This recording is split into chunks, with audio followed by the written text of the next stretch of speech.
नमस्ते मित्रों। जलवायु और भूमि दूषित हो रही है और इसका सीधा इम्पैक्ट हमारी सेहत के ऊपर हो रहा है। हॉस्पिटल के खर्चे हो, औषधियों के खर्चे हो, बढ़ते जा रहे। इसका उपाय मार्केट में मौजूद है, जैसे अलग अलग प्राइवेट कंपनियों के हेल्थ इंश्योरेंस है, मगर इसके लिए हम लोगों को प्रीमियम भरना पड़ेगा और जनसामान्य के लिए ये मुश्किल है, जिसका उपाय केंद्र सरकार ने 2019 में लाया। उस योजना का नाम है आयुष्मान भारत प्रधानमंत्री जन आरोग्य योजना। जब भी किसी सरकारी योजना के बारे में हम लोग सुनते हैं तो मन में कुछ सवाल आते हैं। आयुष्मान भारत मतलब क्या? केंद्र सरकार के अंतर्गत आने वाले सरकारी हो या फिर प्राइवेट हॉस्पिटल हो, वहां पे एक परिवार को 1 साल के लिए 5 लाख तक की ट्रीटमेंट मुफ्त में मिलेगी। इस योजना का लाभ कौन उठा सकता है? आर्थिक रूप से पिछड़ा किसी भी जाति धर्म का व्यक्ति इस योजना का लाभ उठा सकता है।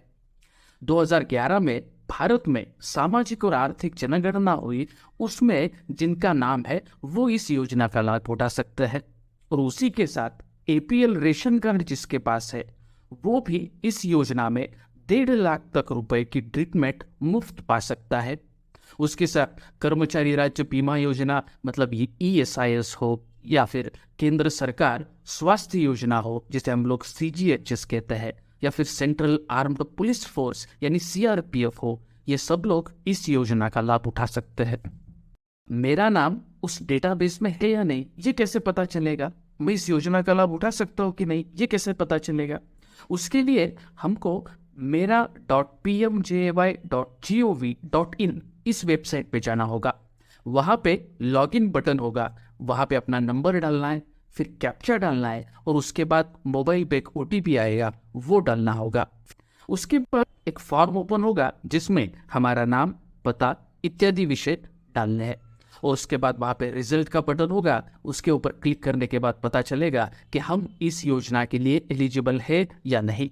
अगर ये सब कुछ आपको नहीं करना है, फिर आप सीधे एक टोल फ्री नंबर है वहाँ पे कॉल कर सकते हैं 14555 या फिर 1700111565। इस नंबर पे कॉल कर हम लोग पूछ सकते हैं कि हमारा नाम इसमें है या नहीं। आयुष्मान भारत योजना की सेवा देने वाले सरकारी या फिर प्राइवेट हॉस्पिटल में जाकर ये कार्ड हम लोग बनवा सकते हैं, या फिर आपके नज़दीकी कॉमन सर्विस सेंटर में जाकर ये कार्ड बनवा सकते हैं। उसके लिए हम लोगों को आधार कार्ड या फिर रेशन कार्ड चाहिए, या फिर आप खुद घर में बैठकर अपने कंप्यूटर पर setu.pmjay.gov.in इस वेबसाइट या फिर एप्लीकेशन पे जाकर हम लोग अपना कार्ड बनवा सकते हैं। वहाँ पे 3 बटन ओपन होंगे। उसमें पहला होगा register your self eight search beneficiary, जो जानकारी पूछी जाएगी वो डालनी है।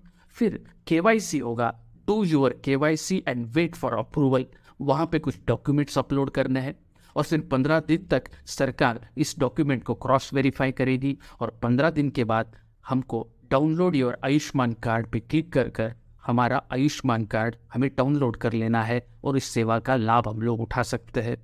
चलिए देखते हैं इस योजना की विशेषताएं। एक परिवार को 1 वर्ष के लिए 5 लाख रुपए तक का आरोग्य बीमा इस योजना में मिलेगा, माने 5 लाख रुपए तक की ट्रीटमेंट मुफ्त मिलेगी। इस कार्ड का उपयोग कर पूरे देश में जो अस्पताल आयुष्मान भारत योजना के साथ संलग्न है, ऐसी जगह पे हम लोग अपना ट्रीटमेंट मुफ्त में करा सकते हैं। ये पूरी की पूरी योजना कैशलेस और पेपरलेस है, माने किसी को भी 1 रुपया नहीं देना है और ना ही कोई डॉक्यूमेंट आपसे मांगा जाएगा। इसके साथ प्री हॉस्पिटलाइजेशन और पोस्ट हॉस्पिटलाइजेशन 15 दिन के लिए फ्री है, माने ऑपरेशन से पहले हो या फिर ऑपरेशन के बाद हो, जो भी ट्रीटमेंट के लिए हम लोग डॉक्टर विजिट करेंगे वो सब 15 दिन के लिए मुफ्त इसमें रहेगा। देश के 28,215 हॉस्पिटल में ये सेवा आप लोग प्राप्त कर सकते हैं। उसमें से प्राइवेट हॉस्पिटल 12,881 है तो सरकारी हॉस्पिटल 15,374 है। किसी भी देश का लोकतंत्र मजबूत करने के लिए एक महत्वपूर्ण चीज है कि उस देश के समाज के अंतिम पंक्ति में बैठा हुआ व्यक्ति का उद्धार होना चाहिए और उसी के लिए ये आयुष्मान भारत योजना है। हम लोग इस योजना का लाभ उठाए और उसी के साथ ऐसे जो समाज के अंतिम पंक्ति में बैठे हुए लोग हैं उनके तक ये योजना पहुंच जाए और देश को मजबूत करे।